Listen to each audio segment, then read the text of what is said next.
المشاهد الكريم والمشاهدة الكريمة، السلام عليكم ورحمة الله وبركاته. إن الحمد لله نحمده ونستعينه ونستهديه، ونعوذ بالله من شرور أنفسنا ومن سيئات أعمالنا.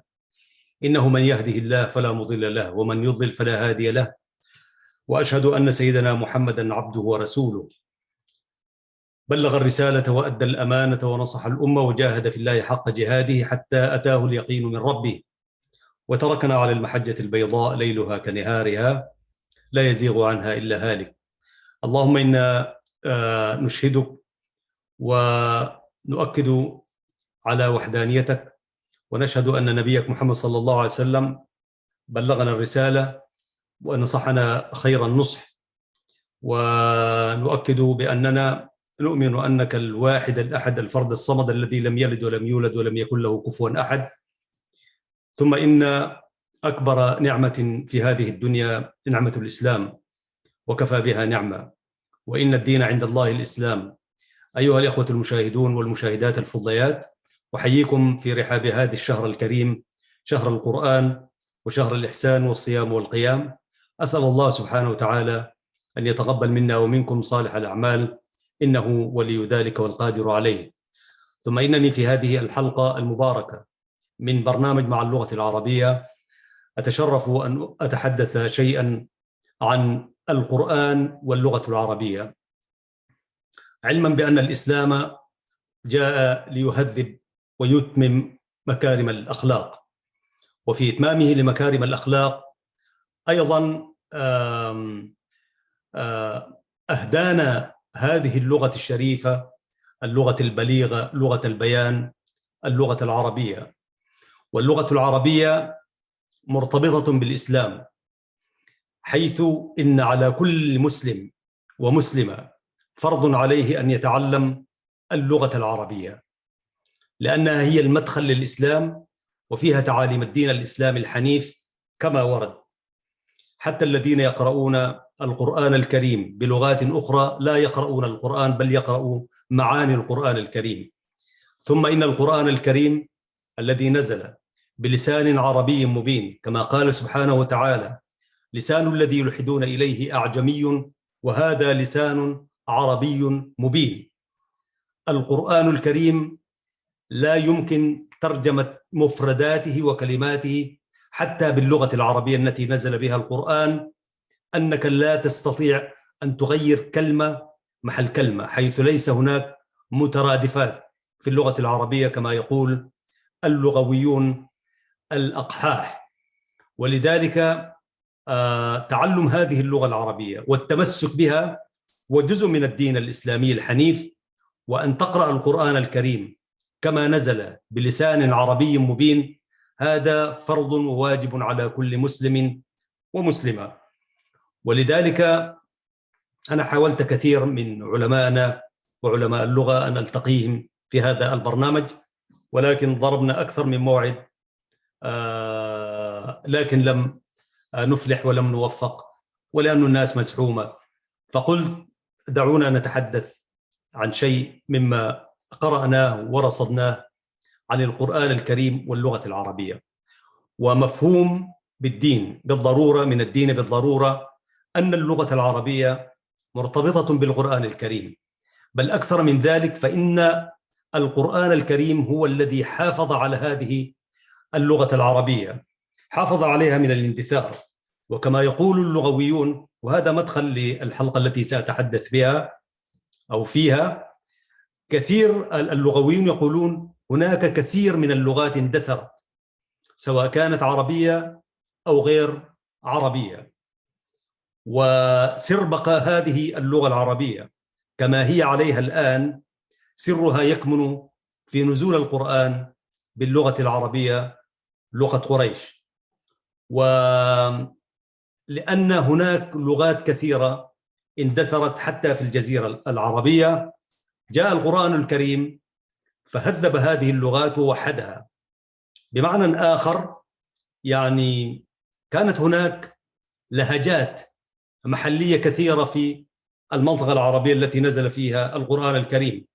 كما يقول اللغويون كانت هناك 12 لهجة محلية في الجزيرة العربية، وكل كان يتحدث بلغاته ويغير الحرف بحرف آخر، وهناك بل مفردات، يعني تغيير، ليس تغيير حرف وحرف، بل إبدال حرف بحرف أو حرفين، وكل كان يتحدث على لهجاته وعلى ليس لغاته.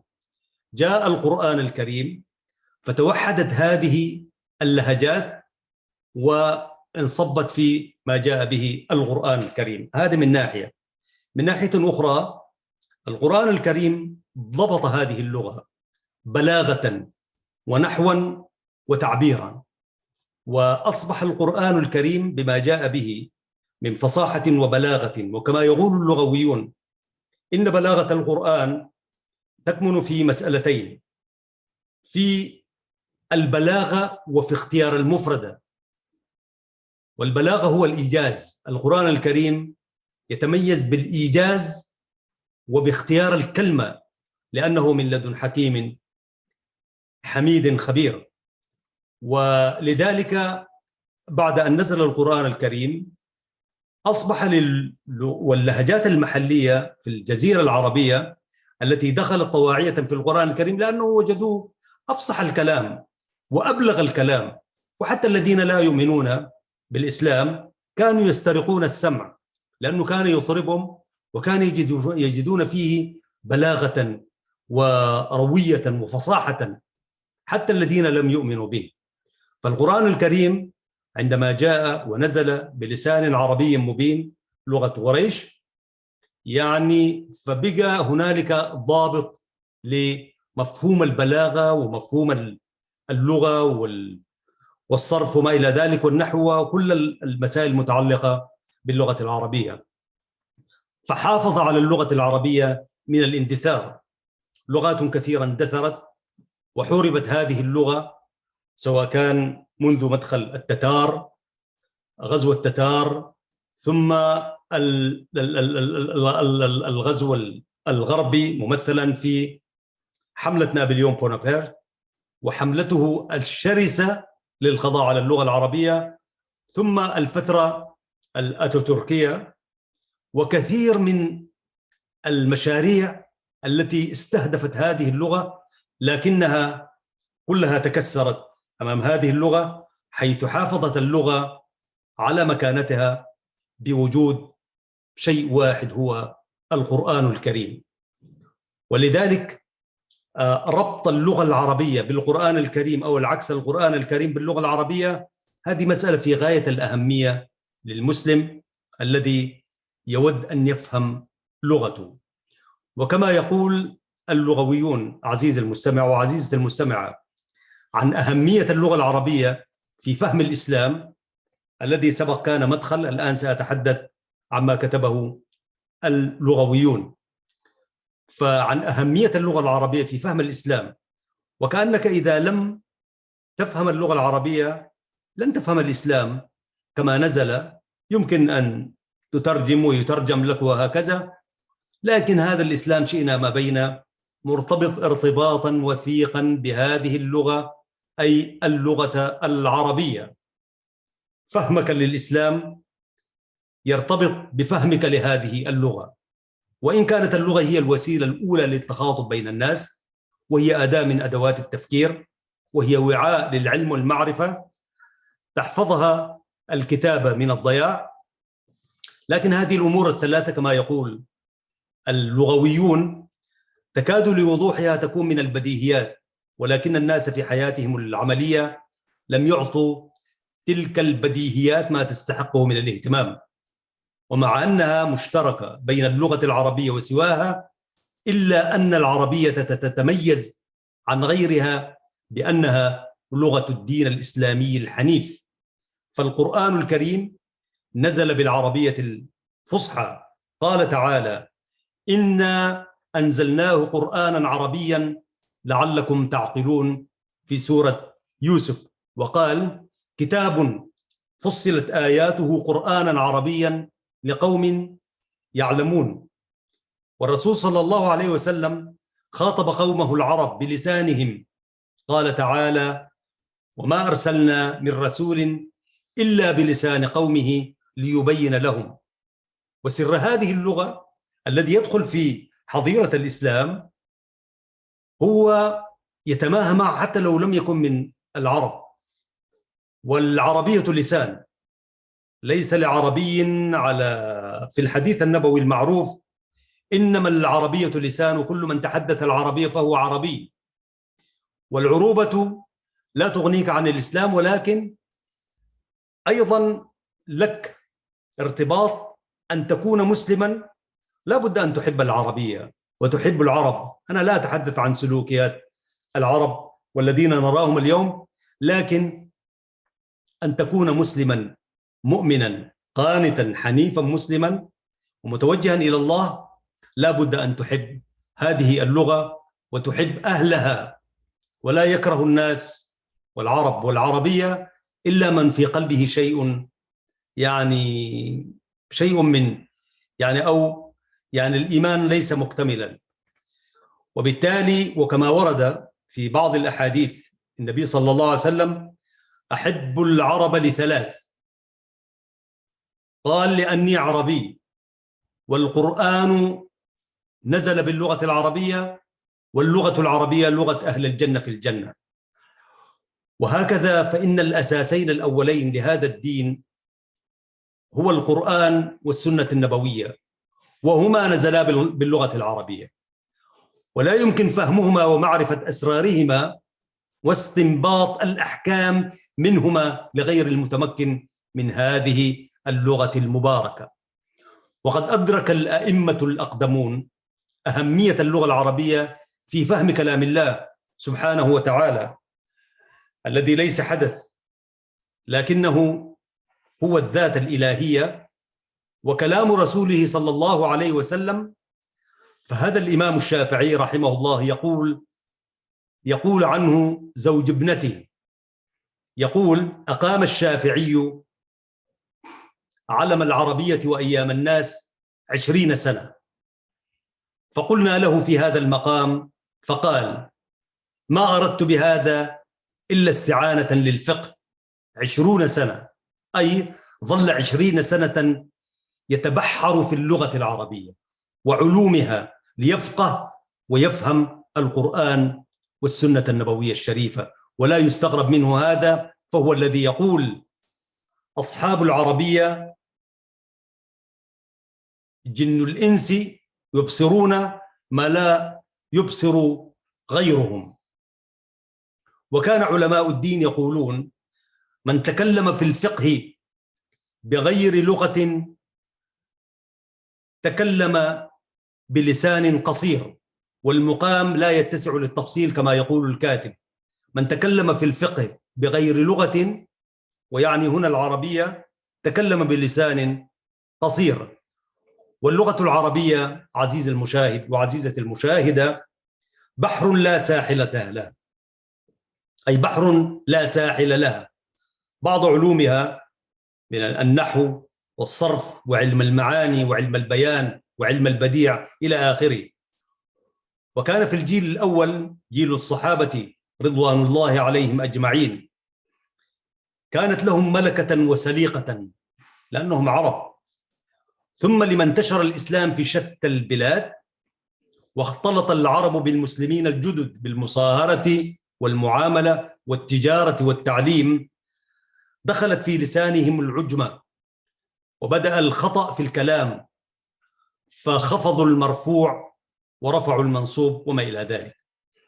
واللغة العربية هي اللغة الوحيدة عزيز المشاهد وعزيزة المشاهدة التي تسمى لغة الإعراب، والإعراب معناها البيان، وغير ذلك عجمة.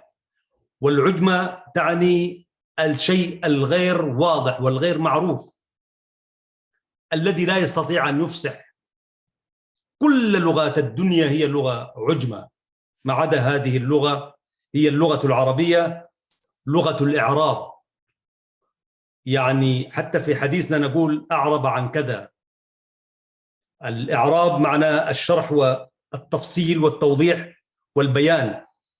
ولا يستطيع كائنا من كان في هذه الدنيا مهما أوتي من قوة في لغات، كل اللغات ابتداء من اللغة الإنجليزية إلى آخر شيء، لا يستطيع أن يفصح عن حقيقة ما يختلج في نفسه مهما أوتي من قوة التعبير، بقدر ما يستطيع صاحب اللغة العربية أن يتحدث عن ما في نفسه وما في خلجاته بشكل إذا أوتي أسباب اللغة وتبحر فيها وعلم أسرارها وعلم فنونها ودرسها وأتقنها، يستطيع أن يفصح عن كل شيء يعتمل في نفسه ويتحدث ويعمل.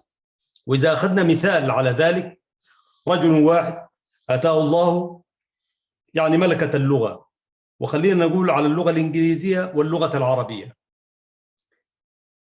يعني ملك أدوات اللغتين، ملكات كاملة، وكثير من الناس يملكون هذه لأنه هي هبة من الله وفي نفس الوقت اجتهاد. لو صدق هذا الشخص أثناء تعبيره وحديثه وسئل بأي اللغتين استطعت أن تعرب ما في نفسك، ما في خلجاتك، ما تود أن تقوله بكل أمانة، هو ما في شك سيركن إلى اللغة العربية. وهذا كثير من المشاهدات، واستمعنا لكثير من اللغويين الذين يمتلكون ناصية أكثر من لغة وليس لغتين بما فيها اللغة العربية، يقولون لك هذه لغة الإفصاح والبيان أكثر من غيرها من اللغات. وهذه يمكن في يوم من الأيام نجي نتحدث عنها بإذن الله بالتفصيل كما ورد من لغويين أقحاح تمكنوا من أكثر من لغة بما فيها هذه اللغة العربية، وتحدثوا عن مميزات هذه اللغة ومكانتها، ليس في المجال الإيماني والروحي وما إلى ذلك، من ناحية اللغة في حد ذاتها بس. ولذلك جاء الدين الإسلامي الحنيف آخر الأديان، وجاء رسول آخر هذه الأمة، آخر الأنبياء والمرسلين، وآخر كتاب منزل إلى هذه الأمة إلى الكون كله بلغة عربية فصيحة مبينة قائمة إلى أن يرث الله الأرض ومن عليها، بل تنتقل هذه اللغة إلى لغة أهل الجنة. وكما يقول العلماء فإن اللغة العربية هي لغة أبونا آدم عليه السلام وعلى أنبيائه والمرسلين، أنبياء الله والرسل أجمعين. لغة سيدنا آدم الأولى، اللغة الأولى هي اللغة العربية كما ذكر ذلك كثير من العلماء. ويقول الكتاب اللغويون: ومن المعلوم المهم جدا في فهم كلام الله سبحانه وتعالى وكلام رسوله عليه الصلاة والسلام بعد علوم العربية علم أصول الفقه الذي يحدد قواعد استنباط الأحكام الشرعية العملية في أدلتها التفصيلية في القرآن الكريم والسنة النبوية المطهرة، وهو أيضا بحر لا ساحل له، وقد كتب بالعربية وتم نقله إلى لغات أخرى، أي عندما تنقل إلى لغات أخرى يخل بالكثير من مقاصده، وهو إحدى الأدوات المهمة لمن يريد الاجتهاد في الدين الحنيف. وغني عن البيان عزيز المشاهد والمشاهدة الكريمة لقناة سلام، قناة سلام الإعلامية، غني عن البيان أننا عندما نتكلم عن اللغة العربية فإننا نعني اللغة الفصحى للهجات المحلية العامية التي ابتعدت عن أصلها وتباينت بينها تبيانا كبيرا، جعل العربي المشرقي لا يكاد يفهم شيئا من عامية العربية المغربية وبالعكس. وخلص الكاتب في نهاية المطاف من أهمية اللغة العربية في فهم الإسلام، قال: نخلص مما تقدم إلى نتائج من أهمها. أولا، العربية الفصحى هي وعاء الإسلام ومستودع ثقافته ومادة أكثر ما كتب عنه على مدى القرون. أول ما تدخل العجمة في وعاء الإسلام ستحرف الكلام عن مواضعه كما حرفه كثير من المغضوب عليهم والضالين. وبالتالي التمسك بالفصحى كما ورد، أنت لا يمكن أن تقول غير الحمد لله في القرآن الكريم، سورة الفاتحة والشافية والكافية، فلا بد أن تقول الحمد لله وليس الشكر لله وليس الثناء لله وليس الإطراء لله وليس التعظيم لله، الحمد، لأن كلمة حمد لا تشترك في معانيها الدقيقة في الثناء والإطراء والشكر وما إلى ذلك. وكما يقول العلماء فإن الحمد تشمل مسألتين أهميتين أو مسألتين. المسألة الأولى أن الحمد يشمل الأشياء الصفاتية والأشياء الفعلية.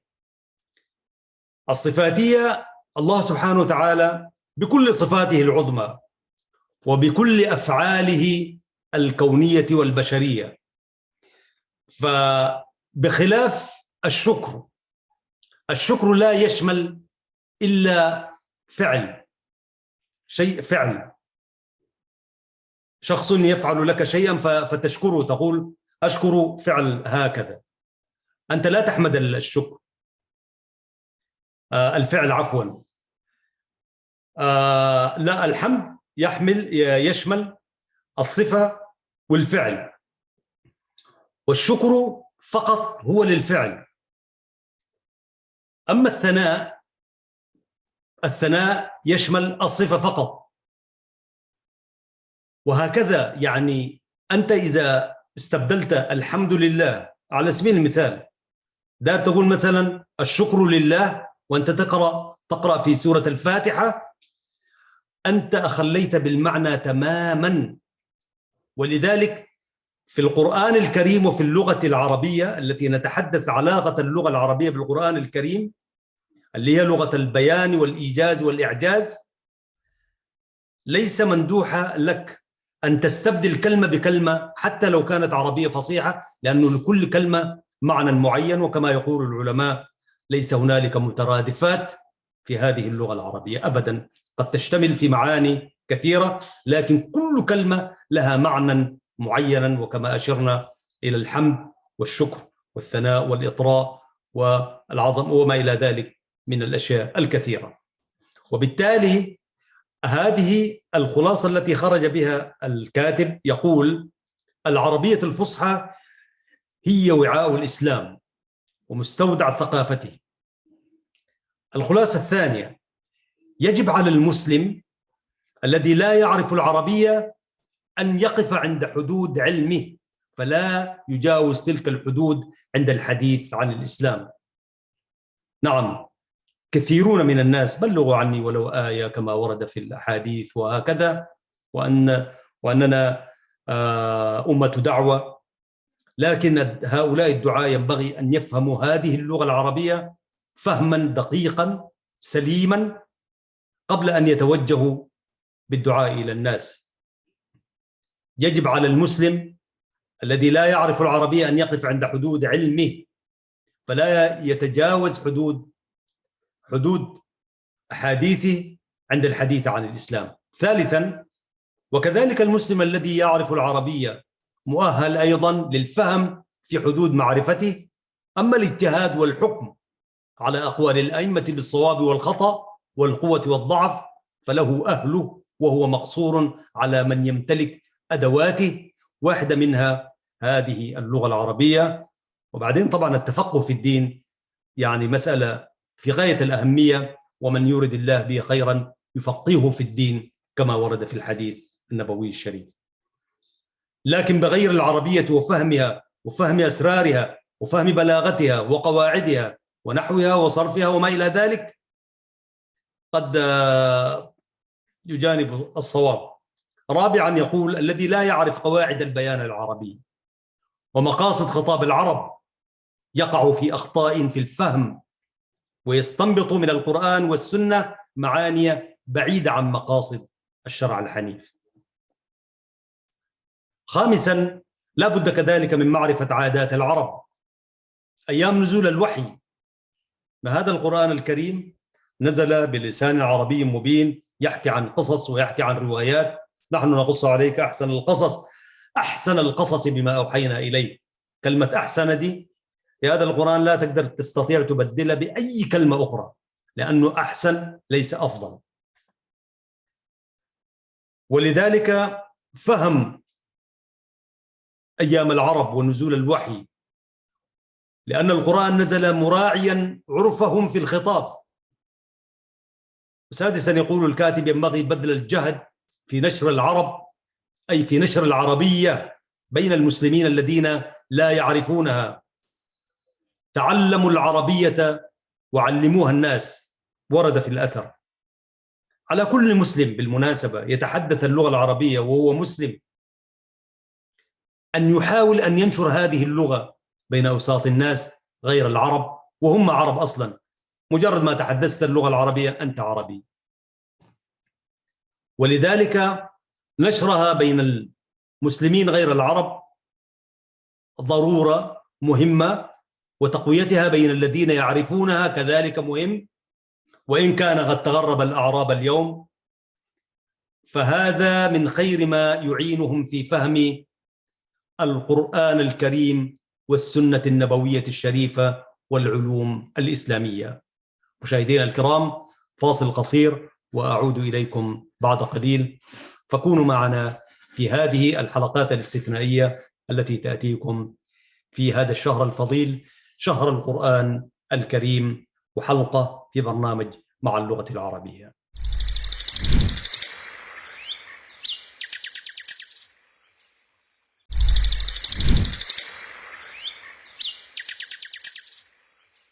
المشاهدون الكرام والمشاهدات الفضليات، ها نحن وقد عدنا إليكم في هذه الحلقة الخاصة التي تأتيكم في برنامج مع اللغة العربية في شهر رمضان المبارك. تقبل الله منا ومنكم صالح الأعمال. نتحدث عن اللغة العربية والقرآن الكريم بما أننا في شهر القرآن الكريم. مما وقفت عليه عزيزي المشاهد وعزيزتي المشاهدة تحت عنوان القرآن واللغة العربية، ونشر الموضوع، ولأهميته سأخذ منه مقتبسات في موقع إسلام ويب. يتحدث فيقول: القرآن رسالة السماء إلى الأرض، فمن أراد أن يفهم ويفهمه على هذا المنهج فقد وقف بنفسه على مواطن العظمة ومواضع الإعجاز فيه. ومن أراد أن يعرف أثره في اللغة العربية فلينظر ذلك الأثر في حياة المسلمين عقيدة وسلوكا ليرى ذلك واضحا وجليا. وكما قال الخليفة عمر بن الخطاب رضي الله عنه فيما روي عنه: كنا أذلاء فأعزنا الله بالإسلام، وإذا ما طلبنا العزة في غيره أذلنا الله. العرب كانوا عبارة عن مجموعة ضعيفة أمية مستضعفة قبل أن يأتيهم هذا القرآن الكريم، اللي هو أول مدونة تاريخية للعرب كما تقول الكتب والمؤرخون. أول مدونة من التدوين وليس تأليف. القرآن ليس تأليفا لأنه كلام الله. الذي يؤلف هو كلام الأحداث، المخلوقات يعني، لكن كلام الله في الأزل الباقي. فدون لأول مرة العرب يعني يكون أمامهم شيء مكتوب، شيء مدون، مع أنهم ما كانوا فصيحين ويتحدثوا بلهجات كما قلنا، لكن أول مخطوط مدون من كلام الله عز وجل كان القرآن الكريم.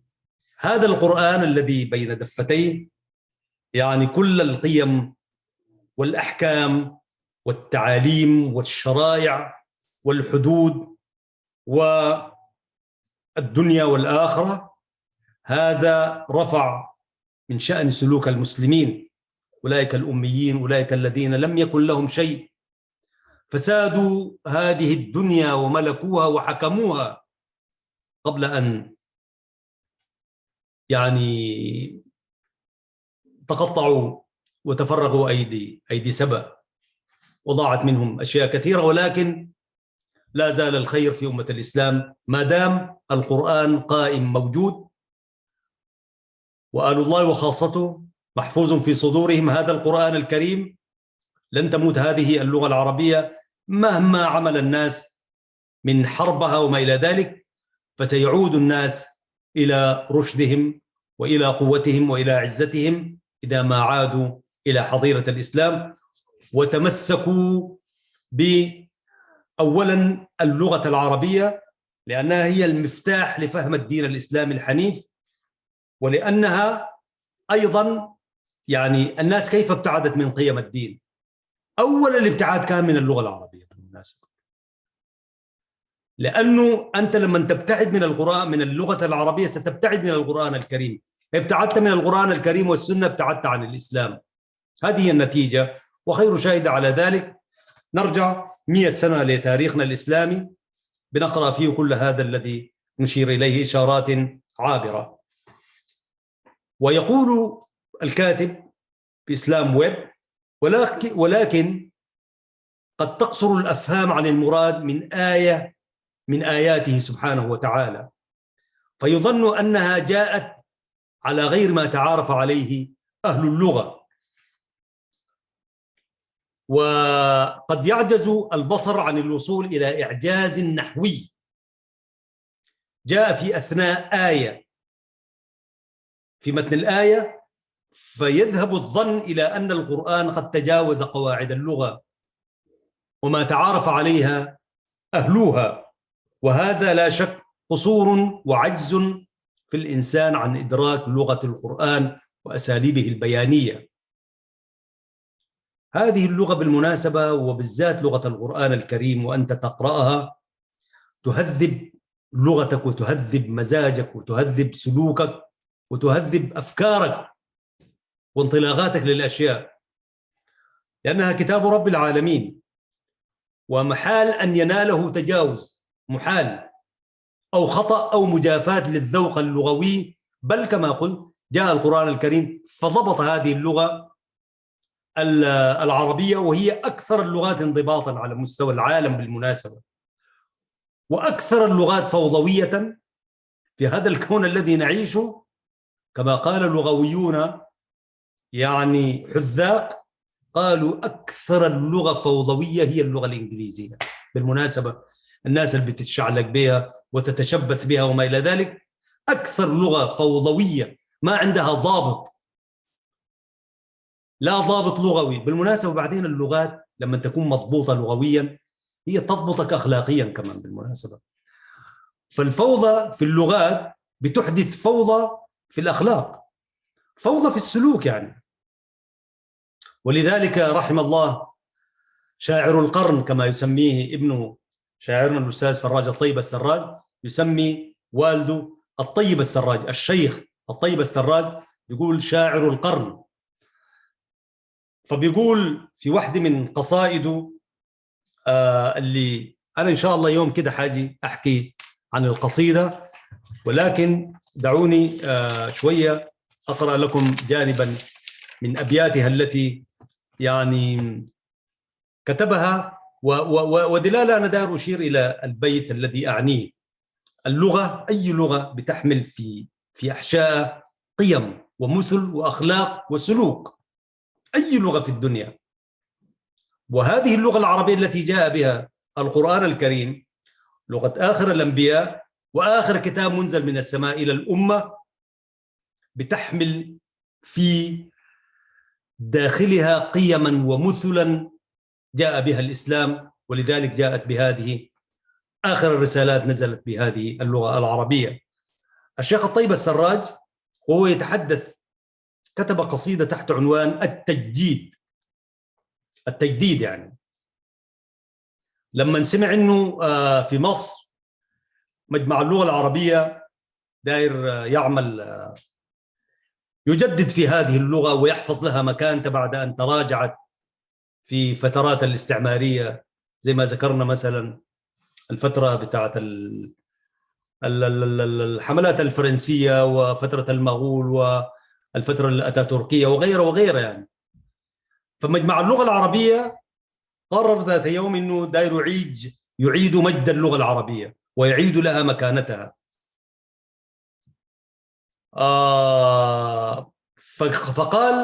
قالوا استعيدوا مجدكم تجديدا. الطيب السراج: نال المراد من النصيح مريدا، قرع الطنابيب اليعاسيب الأولى يحيون فينا كل يوم عيدا، شدوا الحيازيم الكرام ليبعثوا بعد البلا لغة الجدود جديدة. القصيدة دي قوية، وأنا إن شاء الله يوم كده حاجي أقراها. فبيقول في نهاية قصيدته، يقول وهو يتحدث عن أولئك المؤمنين الصادقين اللي حافظوا على هذه اللغة، فبيقول: والمانعين ضريكهم من خوفه، والباذلين له المهار القودة، واللينين لمن أراد ليانهم، والزائرين لذي الشكاسي أسودا، الحي حي من حياة لسانه، فإذا أبيد من اللسان أبيدا. هذا البيت البليغ جاء في قصيدة الشيخ الطيب السراج رحمة الله عليه، شاعر القرن العشرين يعني. فبيقول: الحي حي من حياة لسانه، فإذا أبيد من اللسان أبيدا. ولذلك اللغات أنت تحيا بلسانك، واللغات تحمل في أحشائها تلك القيم التي ذكرناها. وكما قال الكاتب هنا أنه مجد العرب ومجد الإسلام ارتبط بارتباطهم بهذه اللغة، ولذلك ارتقوا وسادوا وحكموا الدنيا يعني. لما تراجعوا عن اللغة وقيمها، برضو تراجعوا عن قيم الإسلام وتراجعوا عن أشياء كثيرة، فتراجعت مكانتهم، والواقع دليل على ذلك. وكما قال الشاعر: أن اتجهت إلى الإسلام في بلد تجده كالطير مقصوصا جناحاه. انظروا إلى أمة الإسلام وما يعانيه المسلمون في شتى بقاع الدنيا، هو نتيجة لذلك الهوان الذي جاء، لأنهم أولا ابتعدوا عن اللغة العربية، ثم ابتعدوا عن قيم الإسلام، ثم ابتعدوا بعد ذلك عن كل ما جاء به الدين الحنيف. ويقول الكاتب وهو يتحدث عن اللغة العربية والقرآن الكريم: في هذه العجالة سوف نأتي على بعض الأمثلة التي يظن أن فيها خطأ نحويا بعض الناس الذين لا يفهمون اللغة العربية أو لم يتبحروا بها.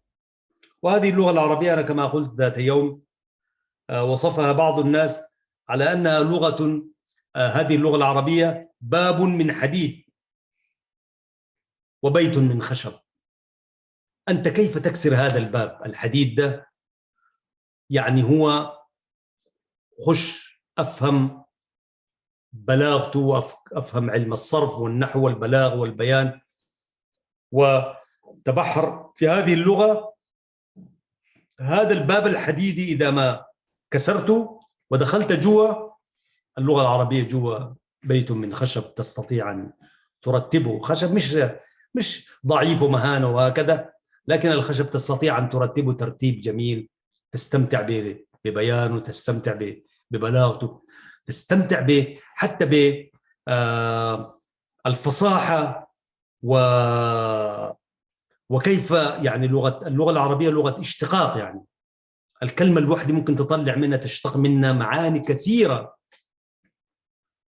ولذلك كل اللغات بالمناسبة لا تستطيع أن تقول أنها لغة اشتقاق، بما فيها اللغة الإنجليزية ليست كالعربية، وعدد المفردات بالنسبة للغة العربية دون تكرار كما يقول اللغويون أكثر من 12 مليون مفردة. اللغة العربية أكثر من 12 مليون مفردة، مقابل اللغة الإنجليزية لا تتعدى 600 وحاجة ألف أما اللغة الفرنسية وغيرها حاجة زادة يعني. تقول بالله كيف سادت هذه اللغات، وهي لغات فقيرة جدا جدا.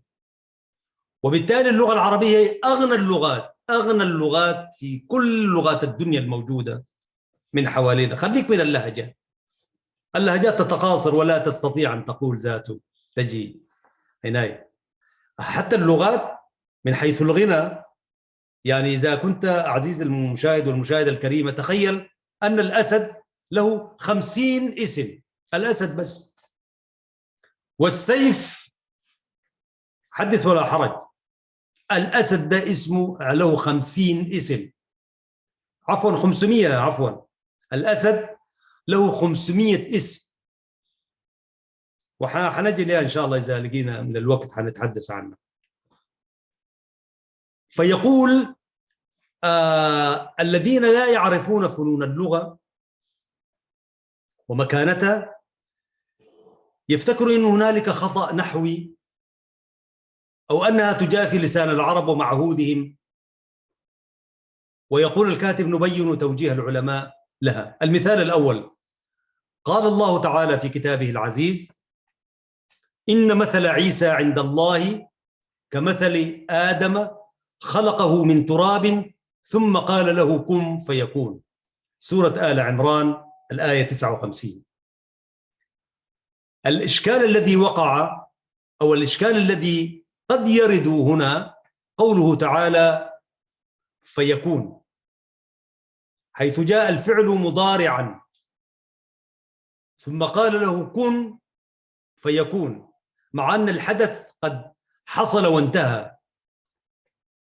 يعني المنطق يقول ثم قال له كن فكان، لكن الله سبحانه وتعالى قال فيكون، وأجيب على هذا بأن الفعل جاء حكاية لحالة ماضية فيجوز فيه الوجهان فلا إشكال. إذن أنت عندما تشرح يمكنك أن تقول كن فيكون، يكون. ولماذا جاء مضارعا؟ لأن المسألة ما هي مستمرة، كن فيكون والفعل المضارع مستمر. وحكمة الله سبحانه وتعالى في نبي الله عيسى عليه السلام والجدل الحول وما إلى ذلك من الذين الضالين هو مستمر إلى أن تقوم الساعة. فيستقيم المعنى حتى بالشرح: إن مثل عيسى عند الله كمثل آدم خلقه من تراب ثم قال له كن فيكون. يكون في زمانهم، يكون في زماننا، وتستمر العملية. المثال الثاني قوله تعالى: إن رحمة الله قريب من المحسنين، في سورة الأعراف من الآية 56. السؤال: لماذا جاءت الصفة وهي قوله تعالى قريب؟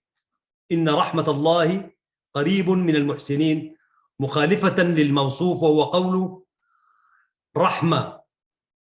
لماذا لم يقل إن رحمة الله قرب من المسلمين، مع أن الأصل موافقا للصفة للموصوف تذكيرا وتأنيثا؟ إن رحمة الله أو قريبة من المحسنين. وأجيب على ذلك بأجوبة نختار منها اثنين: أن قريب صفة لموصوف محذوف تقديره شيء قريب. شفت دلالة اللغة دي وعمقها كيف؟ أو أن قريب على وزن فعيل، وما كان كذلك فيصح أن يوصف به المذكر والمؤنث. إذا كان على وزن فعيل يمكن أن تصف قريب للمذكر والمؤنث فيستقيم المعنى لغة. ومثل هذه الآية أيضا قوله تعالى لعل الساعة قريب.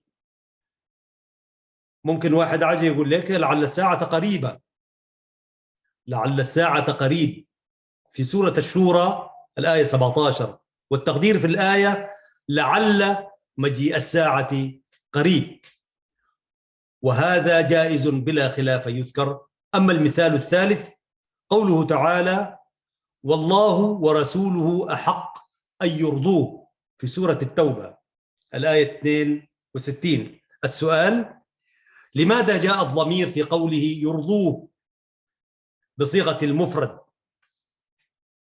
لأنه الله ورسوله أحق أن يرضوه. مثنى طبعا، الله ورسوله أحق أن يرضوهما بصيغة المفرد. وأجيب على ذلك بأنه لا فرق ولا تفاوت بين رضا الله سبحانه وتعالى ورضا رسوله صلى الله عليه وسلم، فكانا في حكم مرضي واحد. قل أطيعوا الله وأطيعوا الرسول وأولي الأمر منكم. وطاعة الله سبحانه وتعالى مرتبطة بطاعة رسوله صلى الله عليه وسلم، وإلا قل إن كنتم تحبون الله فاتبعوني يحببكم الله في الآية. ولذلك كقولك إحسان زيد وإكرامه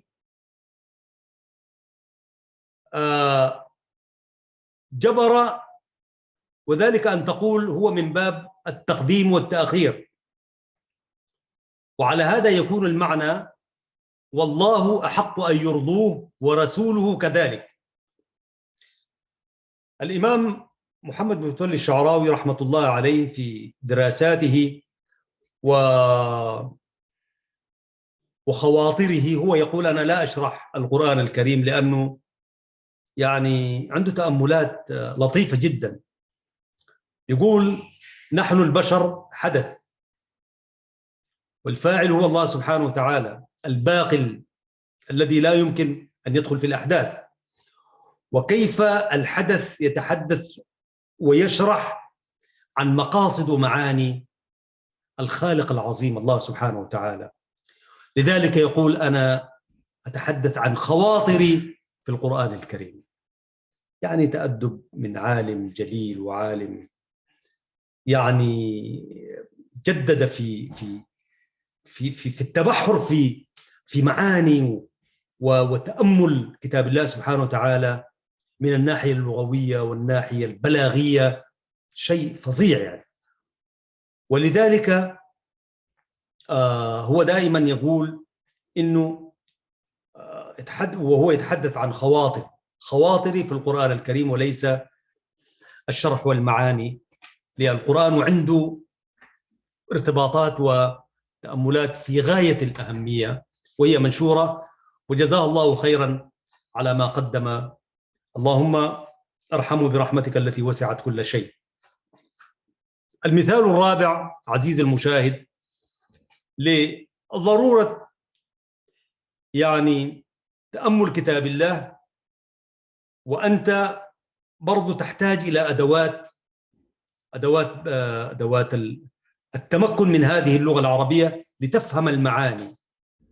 يقول في المثال الرابع قال الله سبحانه وتعالى في سورة يوسف من الآية 15 فلما ذهبوا به وأجمعوا أن يجعلوه في غيابة الجب، وفي بعض القراءات في غيابات الجب، وأوحينا إليه لتنبئنهم بأمرهم هذا وهم لا يشعرون. يوسف وإخوته. قال تعالى فلما ذهبوا به وأجمعوا أن يجعلوه في غيابة الجب وأوحينا إليهم لتنبئنهم بأمرهم هذا وهم لا يشعرون. فإن قلت أين جواب لما تعمل كذا تعمل كذا. فلما ذهبوا به وأجمعوا أن يجعلوه في غيابة الجب وأوحينا إليهم لتنبئنهم بأمرهم هذا وهم لا يشعرون. أين جواب لما؟ قلنا يقول الكاتب جوابها محذوف لاستطالة الكلام مع أمن الالتباس، ولأن في الآية ما يدل عليه وهو قوله تعالى وأوحينا إليه، والحذف أولى من الإثبات للوجازة والبلاغة. والقرآن الكريم فيه شيئين كما أشرت، فيه الإيجاز مع البلاغة، والبلاغة هو الإيجاز، ولكن مع الإيجاز فيه التكثيف وفيه اختيار المفردة التي تؤدي إلى معاني عميقة جدا. هذه ميزة القرآن الكريم، البلاغة يعني بمعنى الإيجاز، وفي نفس الوقت اختيار المفردة. الله سبحانه وتعالى يختار مفردة محددة بتؤدي المعنى العميق ما يريده سبحانه وتعالى. وفي المثال الخامس قال تعالى: هذان خصمان اختصموا في ربهم. هذان خصمان المثنى اختصموا في ربهم. قد يشكل في الآية مجيء الفعل اختصموا. اختصموا لجمع المذكر السالم، لكنهما خصمان. هذان خصمان اختصموا في ربهم. بصيغة الجمع جاء اختصموا في ربهم، مع أن الفاعل خصمان. قد جاء بصيغة المثنى، وأجابوا على ذلك بأن قوله تعالى هذان خصمان هو لفظ، فكل خصم فريق. انظر إلى هذه البلاغة، كل خصم يمثل فريق، وكل فريق مؤلف من عدد من الخصماء. وقوله اختصموا لأنه يعني الاختصام دائما يكون بين فريقين، والفريق لازم يكون كلام منطقي، يعني هو للمعنى وهو مجموع الخصماء، لا لللفظ وهو الخصمان. فناسب أن يقول اختصموا في ربهم إلى آخر الآية، لأن كل فريق من الذين كفروا والذين آمنوا كبير، وليس في شيء من هذا ما تأباه اللغة العربية، وذلك ظاهر لمن خبر العربية وتذوقها. والمثال السادس، وقد يكون الأخير عزيزي المشاهد والمشاهدة الكريمة في هذه التأملات البلاغية والإيجازية في ذات الوقت، المثال السادس قوله تعالى: إن تتوبا إلى الله فقد صغت قلوبكما، من سورة التحريم الآية 4. قال تعالى: إن تتوبا إلى الله فقد صغت قلوبكما وإن تظاهرا عليه، إلى آخر الآية. الخطاب في الآية لأم المؤمنين سيدتنا عائشة وأم المؤمنين حفصة. طبعا نعرف أنه أمهات المؤمنين عائشة وحفصة وسودة صفية ميمونة ورملة هند وزينب كذا جويرية. دي والله حفظناها من عقيدة العوام. أبدأ بسم الله والرحمن، ودائما في النظم وكده الحفظ يستقيم ويستقر يعني. فأمهات المؤمنين رضي الله عنهما ورضي عن سيدنا محمد صلى الله عليه وسلم عائشة وحفصة وسودة صفية ميمونة ورملة هند وزينب كذا جويرية، للمؤمنين أمهات مرضية. فعقيدة العوام قراءتها أنا بشوفها مهمة جدا، التي أبدأ بسم الله والرحمن وبالرحيم دائما الإحسان. أنا مرات كنت ببدأ بها الحلقات. رضي الله عن أمهات المؤمنين وأرضاهن. واستعمال الجمع في قوله قلوبكما، إن تتوبا إلى الله فقد صغت قلوبكما في الآية، يعني ونحن نقرأ قلنا قلوبكما بر الآية، لكن في القرآن الكريم لا بد أن تخط في صياغة البلاغي وصياغة النحوي والصرفي، ولا تكون حرفت كلام الله سبحانه وتعالى. إن تتوبا إلى الله فقد صغت قلوبكما. قلوبكما مكان المثنى أو المفرد أو الجمع أمر وارد وصحيح في اللغة. إن تتوبا إلى الله فقد صغت قلوبكما، على سبيل النيابة، أي يذكر الجمع ويراد به المثنى أو المفرد. ووجه بعض العلماء الآية بأن أقل الجمع هم اثنان، ما مفرد ومثنى وجمع، وأقل الجمع هم اثنان. وعلى هذا التوجيه فلا إشكال حينئذ إن تتوبا إلى الله فقد صغت قلوبكما. وهكذا يتضح بكل جلاء أنه لا تعارض بين ما جاء في القرآن الكريم وبين بعض القواعد التي أصلها أهل اللغة والنحو، بل بالعكس نقول أكثر من كده، إن القرآن الكريم أصل لهذه اللغة التي كانت منفكة، وإن كانت تحمل شيئا من الانضباط، لكن القرآن الكريم جاء فأصل لهذه القواعد وحتى لو في خروج بعض النحويين في غير القرآن الكريم في اللغات عند الكوفة والبصريين. وأستاذنا فراج كان يميل أنه يقول الحذاق في اللغة هم البصريون، الكوفيون شوية عنده فيهم رأي، لكن برضو يعني كان يميل إلى المدرسة البصرية، ومنها طبعا يعني اللي ينتمي لها شيخ العربية ومؤصل ومؤسس علم اللغة العربية، وتحديدا في العروض الخليل بن أحمد الفراهيدي، والذي جاء بعده سيبويه للمدرسة البصرة في العراق بعدما كانت جزء من سوريا فيما سبق من تاريخ. ولذلك القرآن الكريم جاء ليؤصل هذه المسائل، لكن بعض اللغويين قد يرون شيئا من ذلك وهم يتحدثون في قواعد اللغة، لكن القرآن الكريم فيه التكثيف وفيه البلاغة وفيه الإيجاز، وإن كان شيئا من هذا القبيل فما رده إما إلى الاختلاف في نفس القاعدة أو الجهل بأساليب اللغة العربية التي هي في الأساس مستخلصة من لغة القرآن الكريم. هو جاء في النهاية برضه، ولا شك أن كتاب الله هو الحجة البالغة والمرجع الأساس في جواز شيء من الكلام أو عدم جوازه، لذا كان أحق أن يتبع، والله يهدي إلى الحق وإلى طريق مستقيم. فعلا أنت في أي قاعدة لغوية نحوية صرفية بلاغية أنت تستشهد بالقرآن الكريم وبالسنة النبوية، بعد ذلك يأتي الشعر وكما قال الشاعر. ولذلك الذين يودون أن ينفلتوا بهذه اللغة ولا يتقيدوا بسلوكها وضوابطها وقواعدها، يقول لك يا أخي نجدد في هذه اللغة وخلينا الشعر ده أول، يعني نعمل حداثة في الشعر الحديث وقصيدة النثر وما إلى ذلك، ثم يأتوا بعد ذلك يقول برضو القرآن ده نزل لمجموعة معينة والعياذ بالله، وناخذ جزء منه وناخذ المكي نسيب المدني ولا العكس، أو يقول لك يا أخي القرآن ده نزل لزمن معين ونحن في عصر، وهكذا يجادلون بآيات الله بغير علم ولا هدى ولا كتاب منير.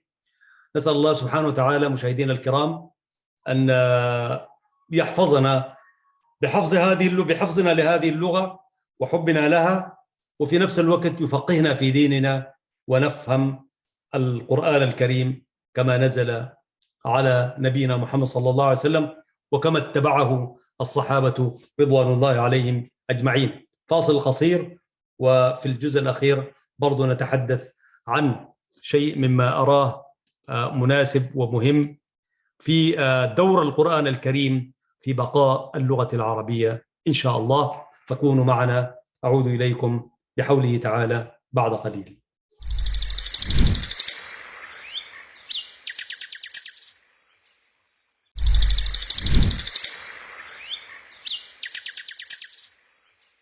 أرحب بكم مشاهدينا الكرام في الجزء الأخير من هذه الحلقة، عنوانها القرآن الكريم واللغة العربية. وقفت على شيء القرآن ودوره في تطور اللغة وآدابها. ويقول الكاتب: القرآن الكريم مفخرة العرب في لغتهم،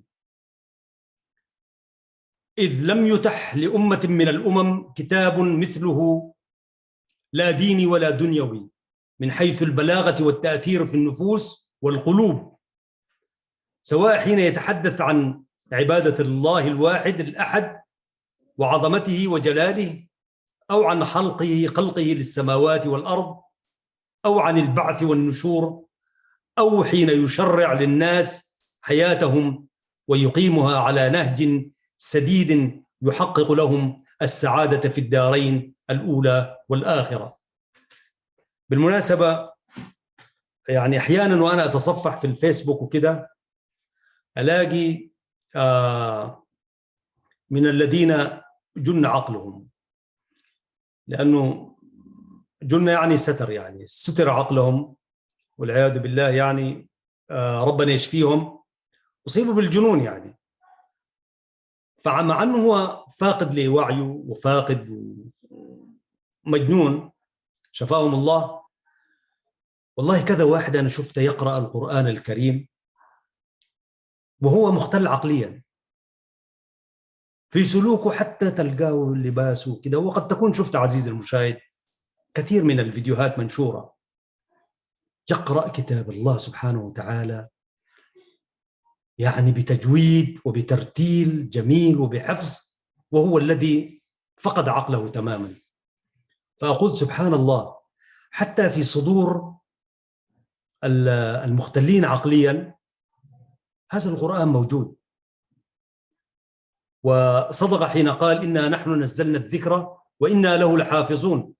فبقول هذا تأمل يعني، وليس في صدور العقلاء، حتى في صدور الذين يعني فقدوا لا قدر الله برضو محفوظ. يعني أنا ما شفت لي واحد كده مختل كده حافظ كتاب رواية، ولا حافظ له ما بعرف كتاب علمي كده ولا حاجة كده، الله أعلم يعني. لكن انظر إلى سر هذا القرآن الكريم، أول ما يطلع من القرآن الكريم هو مختل عقلي يدخل في جنون يعني. لكن يقرأ القرآن بشكل يعني أقول سبحان الله، حكمة بالغة فما تغني النذر يعني. ولذلك عزيزي المشاهد، فقد روى الرواة أن الوليد بن المغيرة الذي كان من ألد خصوم النبي صلى الله عليه وسلم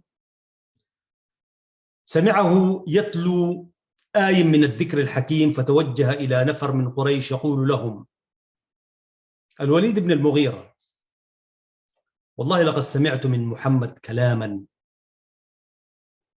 ما هو من كلام الإنس ولا من كلام الجن، وإن له لحلاوة وإن عليه لطلاوة، وإن أعلاه لمثمر وإن أسفله لمغدق. شوف شوف شوف يعني، والصدق ما شهد به الأعداء يعني. وواضح أنه أحس في دقة أن آية القرآن الكريم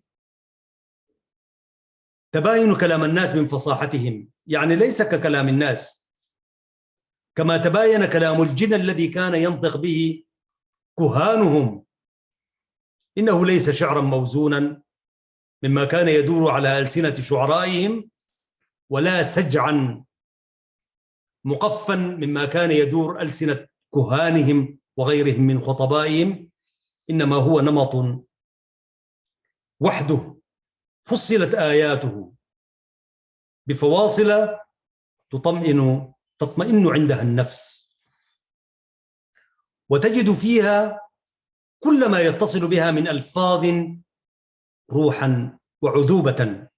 إنه نمط باهر، بل هو نمط معجز ببيانه وببلاغته. يقول جل ذكره: قل، شوف انظر إلى هذا التحدي الذي جاء به الله سبحانه وتعالى في كتابه العزيز منذ أن بعث نبيه محمد إلى هذا وإلى أن تقوم الساعة. بالله في تحدي أكثر من كده: قل لئن اجتمعت الإنس والجن على أن يأتوا بمثل هذا القرآن لا يأتون بمثله ولو كان بعضهم لبعض ظهيرا. هذا يعني الله سبحانه وتعالى باعتباره هو الخالق، خالق هذا الكون وآياته الكونية وتكليفاته الشرعية، هو غني أن يتحدى الإنسان الذي خلقه بقوله كن فكان. لكن تبقى المعجزة الإلهية باقية حتى بلغات هذا العصر وغيره، فليأتوا بمثلها. يعني الإنس والجن لو اجتمعوا أن يأتوا بمثل هذا القرآن لا يأتون بمثله ولو كان بعضهم لبعض ظهيرا، بل تحداهم أن يأتوا بسورة واحدة، مش القرآن كله ذاته. والقرآن كله المادة ذاتها هي القرآن، طبعا هي مصدر قرأ، وإذا خففناه كما يقول اللغويون القري، وهو نهاية ما يجمع من بقايا شيء يعني، وهو المصدر من قرأ القرآن الكريم. فيقول سبحانه وتعالى: وإن كنتم في ريب، في آية أخرى: وإن كنتم في ريب مما نزلنا على عبدنا فأتوا بسورة من مثله، سورة واحدة. والسورة العلماء يفسروها تفسيرات كثيرة، لكن واحدة من معانيها سورة يعني السور الذي يحيط بمكان ما، تقول سور البيت، ولأن السورة بتحيط، يعني السورة بتحيط بمجموعة من الآيات، مجموعة من الأحكام والتعاليم. هذه السورة نقول سورة الكهف وسورة التحريم وما إلى ذلك، 114 سورة في القرآن الكريم، لأنها سور لهذه المعاني. ومنها برضو سورة من المعاني اللي هي المنزلة الرفيعة العالية، والسورة هي في مكان رفيع وعالي لأنها كلام الله سبحانه وتعالى كما ذكر اللغويون. وذكر في الأدب وفي الشعر العربي الجاهلي وغيره، النابغة الذبياني ذكر السورة وهو يمدح واحد من الأمراء، ذكره ويقول له: أنت في مقام السورة بالسين، يعني المقام العالي. فالله سبحانه وتعالى يقول: وإن كنتم في ريب مما نزلنا على عبدنا. هم طبعا فاتوا الشك ذاته، دخلوا في الريب، فبيقول لهم: أعلى ما عندكم من قوة العناد والشكوك الريب.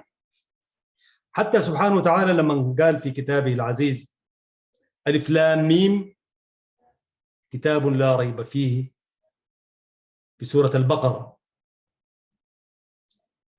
لا ريب فيه، لا شك فيه. وأنا مرة كنت تحدثت عن ذلك الرجل الذي قال ودار يبحث في متناقضات في القرآن الكريم. قال القرآن يبدأ بهذا التحدي: ألف لام ميم ذلك الكتاب لا ريب فيه. فقال بحث عن كيف قرآن ينزل ويتحدى كتاب لا ريب فيه، فبدأ يبحث في الشكوك في الريب في هذا القرآن، ودار يربطها بنتائج علمية. لم يتمكن، وكلما بحث في قاعدة علمية يجد في القرآن الكريم مثبتة قبل الاكتشاف العلمي. قال: فعلا هذا كتاب من لدن حكيم حميد، ونازل من رب العالمين، وأسلم وحسن إسلامه كما يقال. فالله سبحانه وتعالى يقول: وإن كنتم في ريب مما نزلنا على عبدنا فأتوا بسورة من مثله وادعوا شهداءكم من دون الله إن كنتم صادقين، في سورة البقرة. وبرضو الآية التي قبلها تأتي بهذا المعنى: إن من آثار القرآن الكريم عزيز المشاهد وعزيزة المشاهدة أنه جمع العرب على لغة ولهجة قريش كما أشرنا. فقبائل العرب كانت تلوك لهجات تختلف عن اللهجات القرشية، فعمل القرآن الكريم على تقريب ما بين هذه اللهجات من فروق واستكمال السيادة للهجة القرشية، وكانت هي أفصح اللغات، أفصح اللهجات عندهم، وأكثرها انتشارا ومكانة القرشيين، إذ كان العرب يتلون القرآن آناء الليل وأطراف النهار. وأخذت هذه اللهجة تعم بين القبائل الجنوبية، ولما فتحت الفتوحات ومصرت الأمصار أخذت لهجة القرآن تسود في مشارق العالم الإسلامي ومغاربه، إذ كانت تلاوته فرضا مكتوبا على كل مسلم في الصلوات. وحث الإسلام على حفظه وترتيله يقول عز شأنه: ورتل القرآن ترتيلا. ويقول سبحانه: ومن أعرض عن ذكري فإن له معيشة ضنكا ونحشره يوم القيامة أعمى قال ربي لم حشرتني أعمى وقد كنت بصيرا قال كذلك أتتك آياتنا فنسيتها وكذلك اليوم تنسى. وبذلك تحول المسلمون في جمهورهم إلى حفظة القرآن الكريم يتلوه صغيرهم وكبيرهم إن شاء الله. ومن غير شك أتاها هذا الحفظ للهجة قريش لا أن تنتشر في العالم الإسلامي فحسب، بل أن تحفظ أيضا وتظل تحفظ وتظل على مر العصور جديدة غضة لا تبلى مع الزمان. وأيضا فإنها اكتسحت ما بقيت من لغات، إذ اتخذتها شعوب لا حصر لها لسانها، فأصبح هو اللسان الأدبي من أواسط آسيا إلى المحيط الأطلسي. فكل من عاشوا في هذه الأنحاء تكلموا العربية القرشية، إذ حلت من ألسنتهم محل لغاتهم الأولى وأصبحوا عربا يعبرون عن مشاعرهم وعقولهم، وكل ذلك بفضل القرآن الكريم. فهو أي القرآن حفظ العربية من الضياع ونشرها في أقطار الأرض وجعلها لغة حية منتشرة. يعني انظر عزيزي المشاهد إلى البلاد الكثيرة التي تحارب هذه اللغة العربية، ومنها الطغمة الحاكمة في البلاد. حاربت اللغة العربية منذ دخول الإيطاليين، وإن كان أنا ساحة الإيطاليين شوية يعني ما استهدفوا اللغة العربية كما استهدفها من بعدهم الخلف من الإدارة البريطانية، ثم الاستعمار الإثيوبي البغيض بمرحلتيه، ثم الاستعمار الأخير الذي تعيشه إريتريا اليوم.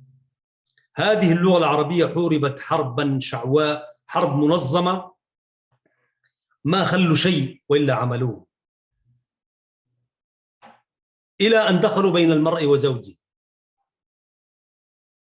حتى أن لا تقوم قائمة داخل البيوت، المنازل بيوت المسلمين، يعني أن تسود لغات ولهجات ومحليات وأشياء أخرى باسم التزاوج، باسم أشياء كثيرة، يعني ما حنخش في تفاصيل اليوم، لكن كان الهدف منه هو القضاء على هذه اللغة في نفوس الناس وفي ألسنتهم، وتحدث بالعجمة وما إلى ذلك، مع الاحترام لكل اللهجات يعني.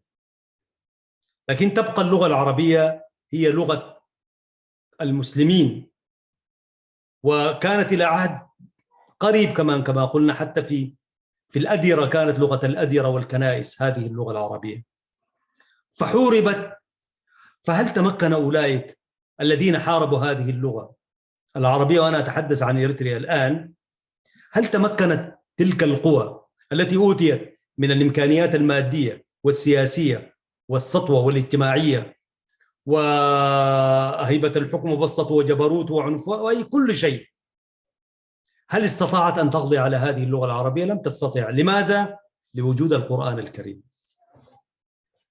ولذلك هم دلفوا الآن إلى تجفيف المنابع بتاعت القرآن الكريم. تجفيف المنابع هي شنو؟ هي الخلاوة، المعاهد الدينية، هكذا كانت. يعني في كل بيت زمانك بتلقى، مش في كل مدينة تلاقي، حتى بيوت الناس كانت هي عبارة عن خلاوة. الآن أنا أشك إنه يكون في خلاوة بما كانت عليه، وقد لا تكون موجودة ذاته. حتى يعني واحد فلنفترض الآن دار يعمل له خلوة في بيته في إريتريا الطغمة الحاكمة فيها اليوم، أنا الله أعلم، لا أجزم، لكن قد يكون يعني داخل إلى متاهة، وقد يخط نفسه في علامات استفهام، وقد تطاله المجموعة في يوم من الأيام دون شك، كما طالت كثير من الشيوخ والعلماء. يا أخي إذا كان حتى المعاهد قضت عليها، فما بالك؟ هل تتوقع أنه واحد كده ينبري ويقول أنا أتشرف بكتاب الله أن يكون بيتي خلوة للقرآن الكريم؟ أنا أشك في ذلك، على الرغم من وجود الرغبة والمحبة والنية. لكن نعم، السلطات بما فيه السلطة الحاكمة تمكنت من القضاء وحاولت أن تجفف المعاهد، تغلقها، تأممها تحت أي ذريعة. المدارس الإسلامية اللي كانت موجودة برضو تغلقها بأي مبررات ومزاعم وهمية ضلالية ظالمة والخلاوة. لكنها عزيز المشاهد هل استطاعت أن تقضي على القرآن الكريم من صدور الناس؟ والله مسابقات القرآن الكريم التي تدار على الرغم من كل الأشياء التي تحاك وتدبر، نحن نباهي بها الدنيا والله العظيم. في إريتريا مظلوم، الشعب المقهور، الآن ستأتينا الأخبار المدينة الفلانية والمدينة الأخرى، وهكذا نظموا. حتى إن شاء الله شفت في مجموعات صغيرة 15 مسابقة القرآن الكريم في شهر رمضان المبارك، 5 أجزاء، 10 أجزاء، 20، 30، والقرآن الكريم كله. فنحن نقول لأولئك الذين يحاولون القضاء على هذه اللغة العربية في إريتريا تحديدا وما شاكلها من دول كثيرة، هذه اللغة ستكون موجودة وقائمة ما بقي هذا القرآن الكريم. طيب، القرآن الكريم هل تستطيع أن تجففوا، أن تقضوا عليه؟ قوى عظمى، إمبراطوريات لم تستطع أن تقضي على هذا القرآن، لأنه نزل من حكيم حميد، وكما قال سبحانه وتعالى إنا نحن نزلنا الذكر وإنا له لحافظون. وسيبقى القرآن الكريم محفوظا بوجود الله سبحانه وتعالى الواحد الأحد الفرد الصمد الذي لم يلد ولم يولد ولم يكن له كفوا أحد. سيظل هذا القرآن، وما دام القرآن موجود هذه اللغة موجودة، فقط نحن نحتاج إلى تذكير وتنبيه. اللهم لا علم لنا إلا ما علمتنا إنك أنت العليم الحكيم. سبحان الملك القدوس، سبحان الملك المعبود، سبوح قدوس ربنا رب الملائكة والروح. اللهم تقبل صلاتنا وصيامنا وركوعنا وسجودنا وقرآننا يا رب العالمين. أعتق رقابنا ورقاب آبائنا وأمهاتنا وأساتذتنا ومشايخنا وأخواننا وأخواتنا وأمة الإسلام من النار. اللهم إنك عفو كريم عظيم حليم تحب العفو فاعف عنا. حبب إلينا الإيمان وزينه في قلوبنا، وكره إلينا الكفر والفسوق والعصيان. حبب إلينا هذه اللغة وأهل اللغة وعلماء هذه اللغة، لنعرف دينك ونعرف قدر ما وهبتنا إليه من هدية كبرى وهي الإسلام، وكفى بالإسلام نعمة، إن الدين عند الله الإسلام. ألتقيكم مشاهدي الكرام في الحلقة المقبلة، حتى ذلكم الحين هذه تحيات محدثكم أحمد شريف في الإعداد والتقديم، وتحايا زملائي الأعزاء في قناة سلام الإعلامية الذين ينشطون خلف الكواليس. أرجو أن تكون ذلك كل الأنشطة في ميزان حسناتهم، وأسأله سبحانه وتعالى أن يجمعنا وإياكم على خير. والسلام عليكم ورحمة الله تعالى وبركاته.